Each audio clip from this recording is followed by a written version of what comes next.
अस्सलाम वालेकुम नाज़रीन, आप देख रहे हैं HND न्यूज़। मैं हूँ आपके साथ आतिफा बलोच। नाज़रीन, खबर शामिल करते हैं हारूनाबाद से। HND न्यूज़ के इंचार्ज नुमाइंदगान गुलाम महिजुद्दीन की रिपोर्ट के मुताबिक सेक्रेटरी माहौलियात पंजाब साजिद महमूद चौहान ने हारूनाबाद में गंदम की खरीदारी के मराकज का दौरा किया और इंतजामात का जायजा लिया।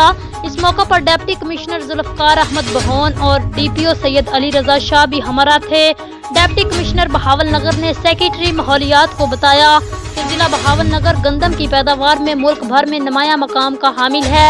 जिला बहावल नगर में महकमा खुराक पंजाब ने 3,95,000 मैट्रिक टन गंदम खरीदारी का हदफ मुकर्रर किया है। डिप्टी कमिश्नर ने मजीद बताया कि महकमा खुराक जिला के 3 तहसीलों हारूनाबाद, चिश्तियों और फोटाबाद में गंदम की खरीदारी, जबकि बहावल नगर और मिंचनाबाद में वफाकी महकमा पास्को गंदम की खरीदारी का मजाज है। डिप्टी कमिश्नर ने बताया कि 3,95,000 मैट्रिक टन के मजमूई हदफ में तहसील हारूनाबाद में 1,18,000 मैट्रिक टन, चिश्तिया में खरीदारी का हदफ 1,33,000 मैट्रिक टन, जबकि फोटाबाद में 1,44,000 का टारगेट है।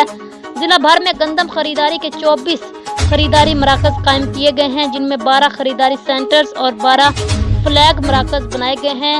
हारूनाबाद में 4 खरीदारी और 3 फ्लैग सेंटर, चिश्तिया में 4 खरीदारी और 5 फ्लैग मरकज, जबकि फोटाबाद में 4 खरीदारी और 2 फ्लैग मरकज और 2 सब सेंटर्स भी कायम किए गए हैं। सेक्रेटरी माहौलियात ने गंदम की खरीदारी के मराकज पर इंतजामात पर इत्मीनान का इजहार किया। अब तक के लिए इतना ही। मजीद खबरों के लिए देखते रहिए HND न्यूज़।